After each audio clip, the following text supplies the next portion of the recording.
Hello everyone, good afternoon, and welcome to our review class this time. For today's review lesson is all about the inscribed angle and the central angle as well as their measurement. So for this time, you will be again acquainted with how to find the measure when we talk about central angle or the inscribed angle. And before that, we will have a review of what central angle and inscribed angle is. And this is just a review lesson because when you were in lower grades, this lesson were also introduced by your mathematics teacher. Okay, so let's begin. So in a given illustration here, so we call this illustration as circle A since the center here is labeled with letter A as its name. So therefore, we call this circle as circle A. And to recall also that this segment from the center to this point, we call this one as segment AC is considered radius because it is drawn from the center and its endpoint is on the circumference of circle A. You would also consider that AB is also radius and also AF is also radius. And BF is the longest chord passing through the center, so it becomes diameter. So to recall, chord is a segment where the endpoints, the two endpoints of the segment is exactly on the circumference of the circle. So we call this chord. However, since it passes through the center, again, we call this BF or segment BF as diameter. So to recall, diameter divides the circle into two equal halves. So exactly 180 for the other half, and the first half is also 180 degrees. And you also consider segment DF here. This one, segment DF, is also chord of a circle. Again, why is it considered chord? Because it is because its endpoints, two endpoints are on the circumference of this circle A. But again, once the chord passes through the center, it becomes diameter. That is why diameter is the longest chord of a given circle or any given circle. Okay, that's it. That is the given illustration, and we only try to recall these segments here because they played important roles when we talk about inscribed angle and the central angle. Okay, let's try to recall what inscribed angle is. So inscribed angle, it is an angle in a circle whose sides, so we talk about the two sides of this angle are chords. That is why we need to recall what is a chord for you to familiarize again so that you can easily identify if the given angle is inscribed. Again, just remember with this concept, it is an angle in a circle whose sides, the two sides are chords of the circle. So again, when you see an angle inside a circle where the two sides are chords, then you would consider that one as inscribed angle. But not only that, the next part of this concept should be considered also. And its vertex is on the circumference of the circle. So let's try to identify in a given illustration. So if we will consider that DF is chord and BF is also chord, then we will consider that this angle here, this one, since the vertex is on exactly the circumference and this angle, the side DF and side BF are chords of the circle, then we will consider that angle DFB is inscribed angle, this one. So always remember that for you to name the angle, it should be named with 3 letters where the vertex is always in the middle of the 3 letters. So we will consider that angle DFB, or you may say angle BF. DFD is considered inscribed angle. Why? Because the two sides are chords. So where are these two sides? This one, the first chord and the second chord. And its vertex is exactly on the circumference of this circle. So we call this angle as inscribed angle. Okay, so how to get the measure of this inscribed angle? So if you want to find the measure here, okay, so the angle measure of an inscribed angle is equal to 1/2 of its intercepted arc. So for you to recall also, what is an intercepted arc? Okay, here. The intercepted arc, it is an arc enclosed or bounded by the two endpoints of the sides of an inscribed angle or central angle. So let me introduce this one through the illustration. So if these are the two sides of this inscribed angle, then this arc here, arc BD, is considered intercepted arc because this arc is found or bounded by this endpoint and this endpoint. So we call this arc BD or DB as intercepted arc of angle DFB. Okay, so that's it. You need to remember this one because when you find the measure of this angle, you have to use the relationship between the intercepted arc and then the inscribed angle. So again, for you to find the measure here is equal to 1/2 of this intercepted arc. So for example, if we will consider that the measure here is 80 degrees, we will consider that arc BD is 80 degrees. So since the measurement here is always 1/2 of the intercepted arc, so we will consider that angle BFD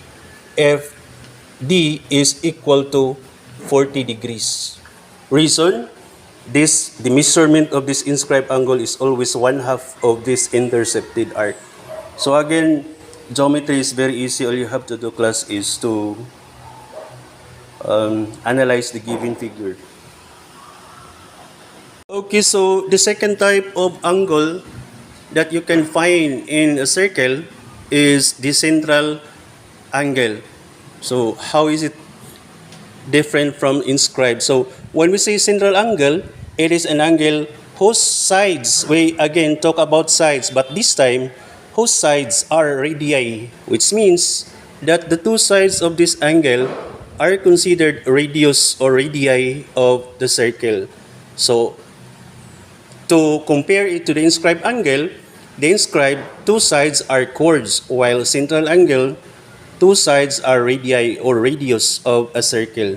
So let's try to locate here in a given illustration. So in a given circle, if we will consider AC as radius, of course, this is actually radius because it is from the center and on the circumference to any point on the circumference. So we call this segment as radius. And if we will consider also that AB is radius of the circle A, then this angle formed by these two sides, which is considered radii, then we call this angle as central angle. It's just like a slice of pizza. And of course, when we talk about central angle, we will also consider that BC here, BC is considered intercepted arc of this angle. Again, intercepted arc, which means it is bounded or enclosed, or in our own dialect, gipriso bitaw or gitiliwadan sa duha ka endpoints sa duha ka radii, endpoints of the radii. So, but in mathematical term or English term, so we call that enclosed or bounded by the endpoints of the sides of central angle here. So we call that BC is considered intercepted arc of the central angle. So that's it. And of course, to find the measure of that central angle, to find the measure of this angle, so this is the concept the measure of a central angle is equal to the measure of its intercepted arc.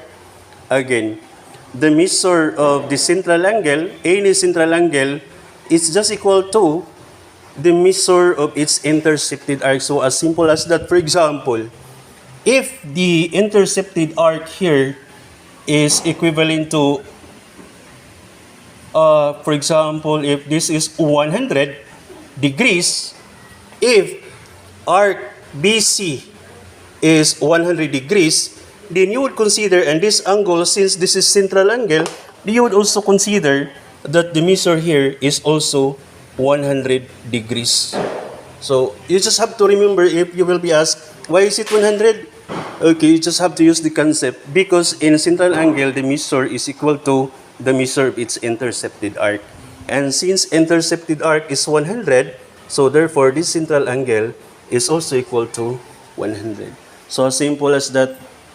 You may read longer concepts in any mathematical book, but in simple way of explanation through illustration. So this is just how you are going to find the measure of any central angle or inscribed angle. That's the focus of our review this afternoon.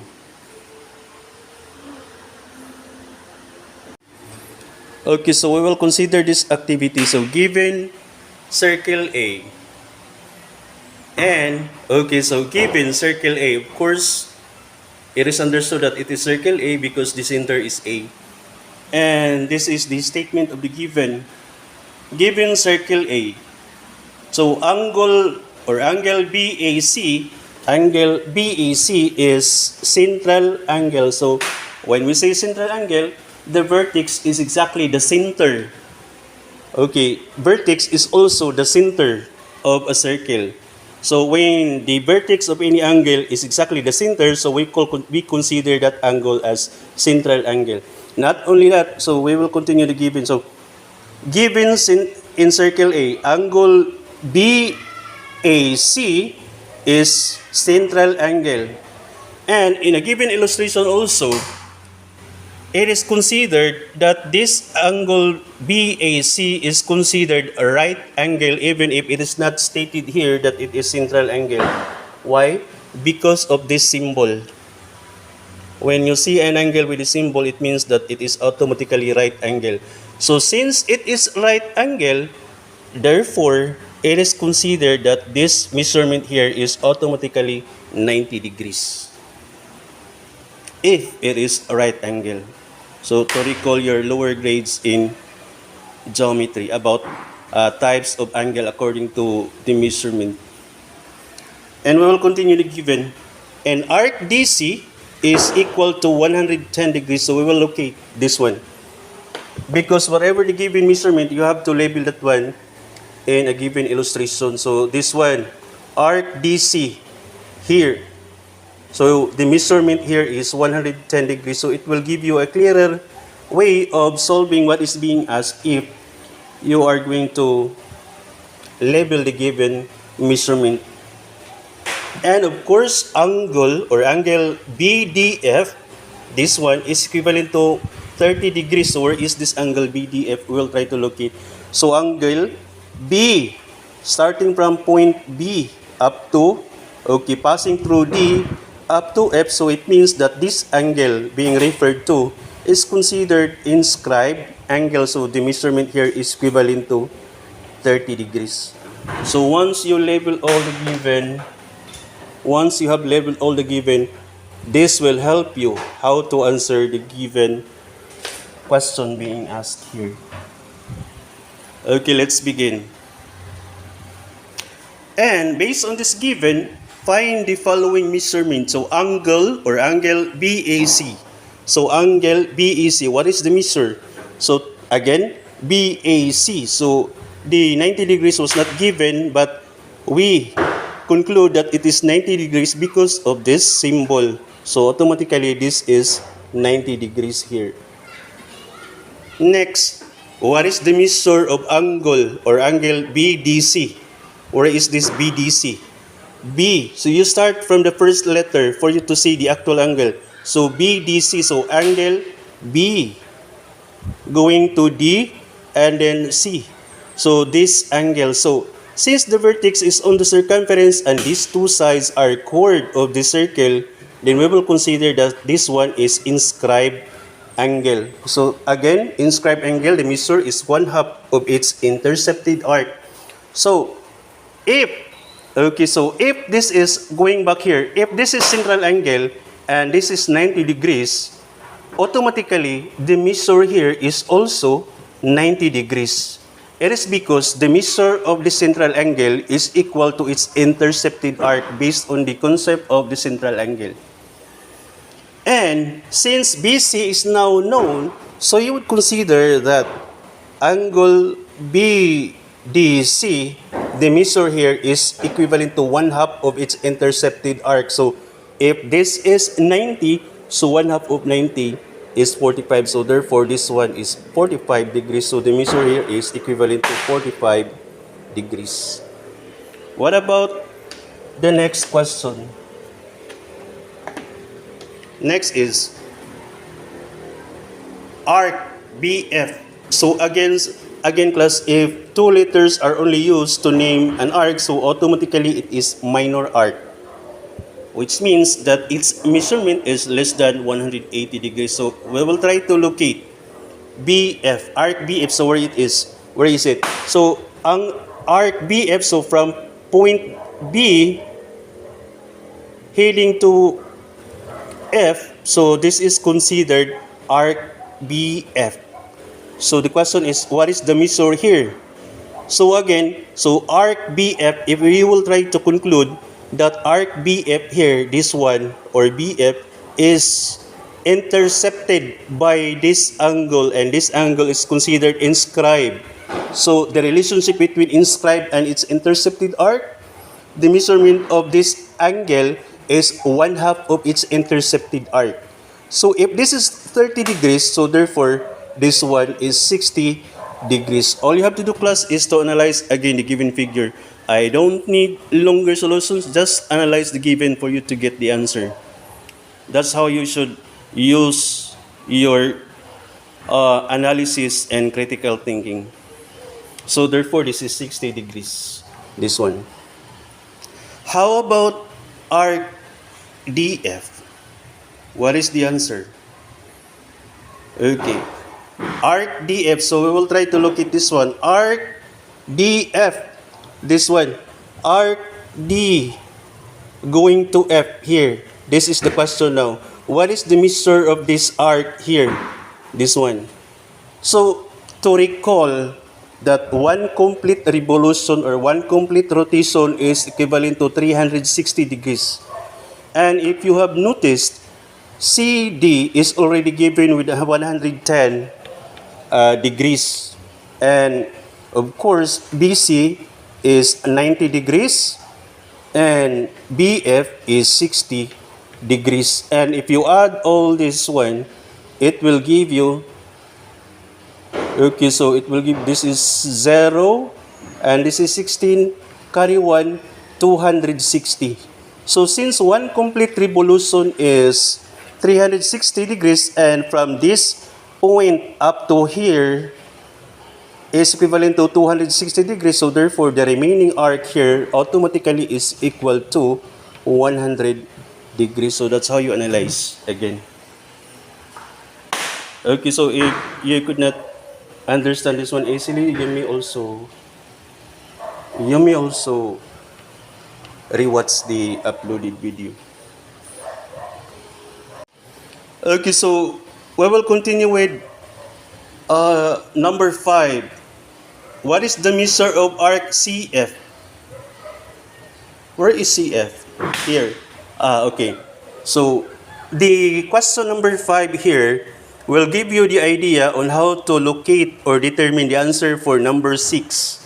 Which means if you can easily get the answer for number 5, therefore you can just also answer number 6. So number 5 question is a prerequisite for number 6 question. So CF, arc CF, so it means that since there are only 2 letters here, so therefore arc CF is minor arc. So CF from point C from point C here, going to point F, this one. Okay, so what is the measure of this arc? That's the question. So simply it is already given actually. BC is 90 degrees and BF is 60 degrees. All you have to do, class, is to add 60 and 90. That will give you the measurement for arc CF. That is equal to 150 degrees. So each answer here is connected to the next question. So which means that if you could not get the answer here in the first given, if your answer here is not the required answer, so which means wrong, it means also that there is possibility that the rest of your answers here could also be wrong because the next question is based on the answer of the first question, previous question. So just like for number 6, what is the measure for angle arc CDF? Which means that D is the vertex since it is in the middle of these 3 letters. So we will try to locate angle CDF. So C, from point C up to here, D, and then F, this one. So C, and then this one, D, F. So it means that number 6 question is referring to this angle, and which is considered inscribed angle because DF is squared and CD is squared and the vertex is under circumference, so we call this as inscribed angle. If, class, you get the correct answer here, 30 and 45, you just have to add 30 and 45 and that is automatically the answer for number 6, that is 75. You can also check your answer by simply using the intercepted arc here, which is 90 plus 60 is equivalent to 150, and since the measurement of inscribed angle is 1/2 of its intercepted arc, so if this is 60 plus 90 is 150, so half of 150 is automatically 75, which is the measurement of this inscribed angle also. So that's it. So number 6 is 75 degrees.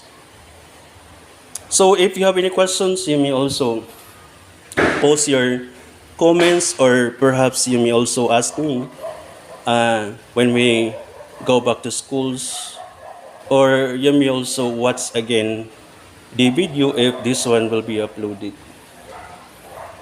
And see you all next week. So I hope that this will help you because this is part of the coverage for the second quarter examination.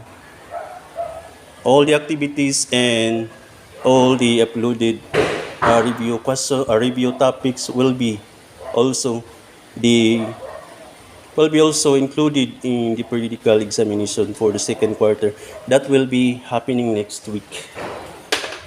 So please be reminded also of the given activities. There are 3 activities for you to submit next week. So that's it. That's all for this review lesson about the inscribed angle and central angle, and thank you everyone. So that's it. So we have just done with our review about the inscribed angle and central angle as well as their measurement. I hope that the review lesson will help you to recall about the topic or lesson, and please be reminded that this will be part of the or included in the second quarter examination. Thank you and God bless everyone. Yeah.